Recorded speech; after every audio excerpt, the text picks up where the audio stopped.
Mga ulat na maaasahan, napapanahon.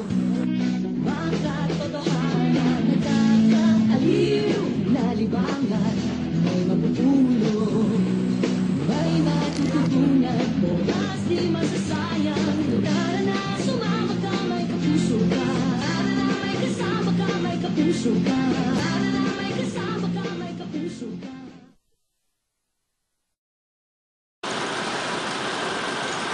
Ako po ang inyong kaklase, Danica Soho. Ngayong araw, isang tinatawag na superfood, spirulina food supplement. Sa pagpasok mo dito sa UPL bilang new freshman, ano napansin mo sa health mo? Ano ba? Maba ako eh. Platter sa pocket, then pag nagugutom na sila, ito 1.5 grams ang laman. Hello sa inyo mga klase. Nandito ako ngayon upang ipakilala sa inyo kung ano nga ba ang spirulina. Kaya mga kaklase, dyan lamang kayo at magbibitiw sa aming programa. Kaklase mo, Danica Soho. Kasama ka, may kapuso ka, kasama ka, may kapuso ka. Marami tayong mga tinatawag na food supplements. Kalimitan ng mga food supplements na ito ay nakatableta or pills. Ibinibigay nila ang mga kulang na mineral at vitamina na kailangan ng ating katawan. Isa sa maraming uri ng food supplements na ito ay ang spirulina food supplements. Ngunit, ano nga ba ang spirulina? Marami ba sa atin na nakakaalam tungkol sa mga food supplements, particular na ang spirulina? Alamin natin sa ginawang paggala ni RM Davila. Nabawasan ba ang timbang or kumakain ba kayo ng tama? Ganon. What? Bakit nabawasan? Hindi na on time yung kain ko eh. Saka hindi siya ganun ka-healthy din. Sa tingin ko, pumayat ako. Kasi yung halimbawa, yung iba kasi yung mga subjects ngayon, kasi di ba compared yung freshman pa ako, mas mahirap siya. Tapos, ayun, considering din na sumali ako ng organization. Familiar ka ba dun sa mga tinatawag na food supplements o yung particular na yung spirulina? Hindi. Hindi. Spirulina? Hindi ko siya alam. Narinig ko na siya siguro, pero hindi siya yung tipong napaka-elaborated na. Yung tipong narinig ko, nakita lang siya sa internet, gano'n, na may something. Ayan po mga kaibigan, at atin pong nalaman ang mga kasagutan ng ating mga kapwa estudyante tungkol sa spirulina. So halos lahat sila kasagutan, hindi nila naririnig or hindi nila alam ang tungkol sa spirulina. Kaya, tara na at ating alamin, ano nga ba talaga ang spirulina? Ang spirulina ay ang common name ng cyanobacteria or blue-green algae na maaaring proseso upang gawing pagkain or food supplement. Upang makilala ko ano nga ba ang spirulina, pakinggan natin ang ating resident researcher na si Carla David. Hello sa inyo mga klase. Nandito ako ngayon upang ipakilala sa inyo kung ano nga ba ang spirulina. Panoorin ito. Ang food supplement na spirulina ay galing sa dalawang species ng blue-green algae, ang Arthrospira platensis at Arthrospira maxima. Sila ay naninirahan sa tubig tabang or fresh water, kaya naman madali silang paramihin. Ngunit, paano nga ba natuklasan na pwede pala silang gawing pagkain? Mayroon kasing chlorophyll ang mga blue-green algae, kaya nakakagawa sila ng sariling pagkain sa pamamagitan ng photosynthesis. So, in short, para silang mga halaman. Ayan mga classmates, ngayon ay nalaman na natin kung saan nga ba nanggagaling ang spirulina. Sa aming pagbabalik, spirulina bilang pangunahing pinagkukuhanan ng mga mineral at vitamina. Kasama ka, may kapuso ka, kasama ka, may kapuso ka. Ikaw ba'y parating gutom? O sunod-sunod ang iyong klase? O sasikip ang iyong budget? Kung ganon, mag-spirulina food supplement na! 2 capsule lang, tapos ang iyong problema. Only $9.50 per capsule. Also available Spirulina Budget Pack. Visit www.spirulina.ph for details. Kasama ka, may kapuso ka, kasama ka, may kapuso ka. Pakontra daw sa malnutrisyon, superfood ng bayan. Ito ang mga pangalang ikinabit na sa spirulina food supplement. Ngunit, ano nga ba ang meron sa food supplement na ito at binansagan pa itong food for the future? Panoorin natin ang ating mga kaklase na sina Darius Babaw, Rowan Severino at Ana Panganiban Perez. Kuya, pabili po ng gulay at prutas. Sige, anong bibili niyo? Pili lang kayo. Ito po, kuya. Ha?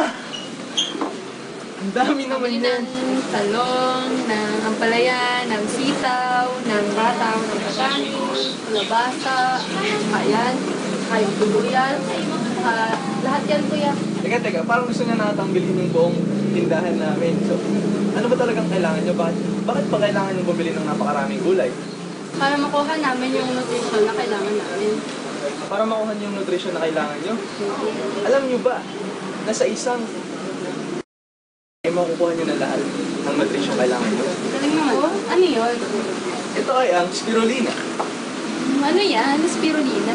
Ang spirulina, 4 na tableta lamang ito ay katumbas na ng 2 basong gatas o 2 piraso ng log na nagbibigay ng vitamin B2. Meron din siyang vitamin E na tulad ng papaya na panlaban sa cancer. Kaya kung ako sa inyo, ito na lang bibilhin ko kasi naman maraming yung bitbitin mamaya. Oo nga. Ang dami kasi nito. Ano nang gagawin? Bibili na natin. Sige, yan na lang, kuya. Sige. Mabilis na nga marahil ang takbo ng mundo ngayon. Maraming tao, particular na mga empleyado at estudyante, ang hindi na napagtutuunan ng pansin ang tamang pagkain. Hindi ba mga kaklase? Marami kasi tayong mga ginagawa.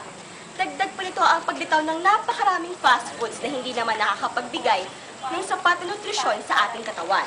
Ito ang isa sa mga pangunahing problema na maaaring solusyonan ng pag-inom ng spirulina. Hindi lang yan, marami na rin mga institusyon ngayon ang ini-endorso ang pag-inom ng food supplement na ito. Ayan ang pinagtuunan ng pansin ng ating kaklase na si Carla David. Major food at dietary supplement na nga ang spirulina. Kaya nga ito tinawag na superfood at food for the future. Parang superhero lang, di ba? Eto pa, in-endorse na rin siya ng World Health Organization bilang food supplement. At ginagamit na rin siya ng NASA bilang astronaut's food in space. Marami talagang nutrient content ang spirulina.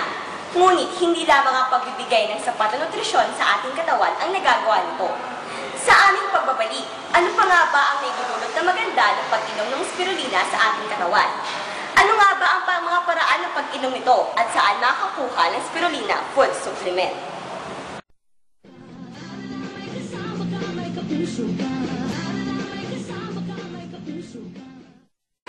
Nagbabalik kami mga kaklase.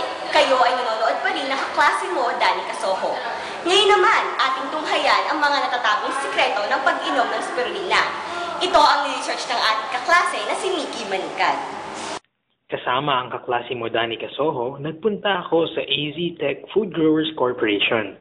Dito ay nakausap ko si Miss Pat Puente. Siya ang kasalukuyang account executive ng AZ Tech Food Growers Corporation.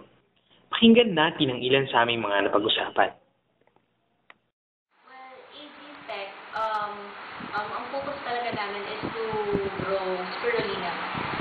So, unlike yung mga ibang companies na nagre-repack lang, ganun, kami yung nagsusupply sa kanila. Like, ano ba ito? Iba kasi ina-import yung spirulina. Kami, we have our own facility, we have our farm, and we have the processing area, and we also have the marketing system para kami nag-deliver sa mga dealers namin. Tapos pag may mga companies na kailangan nila ng spirulina na ina-add nila sa mga food nila or sa mga capsules nila, kami rin nagsusupply. Marami po siyang laman na nutrients. Yes. Actually, according to UN, 1 gram of spirulina is equivalent to 1 kilogram of assorted vegetable. Natutunan ko din sa aming pag-uusap na ang spirulina ay may lamang vegetable protein, vitamin A, vitamin B1, vitamin B2, vitamin E, iron, magnesium, manganese, zinc, potassium, at phosphorus. Meron po ba kayong sample ng products? Well, pinagkita yung yung sample ng capsule namin. And bawat isang capsule niyan is 500 milligrams. Yung budget pouch, para doon sa mga budget conscious na tao. Kasi mas mura din siya. Pero, ito yung raw niya.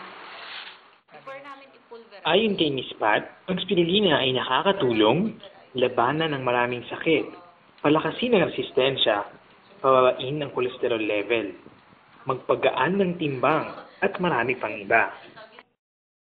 Marami na nga lumalabas sa mga food supplements ngayon. Ngunit wala pa rin makakatalo sa tamang pagkaya at pagkakaroon ng tamang diet. Alagaan natin ang ating katawan at huwag itong pababayaan. Ayan mga klase, sana ay marami kayong natutunan at nalaman. Isa na namang makabuluhang kwentuhan ng aming inihatid sa inyo. Kami po ang inyong mga klase at ako po ang inyong lingkod, Danica Soho. Kasama ka, may kapuso ka.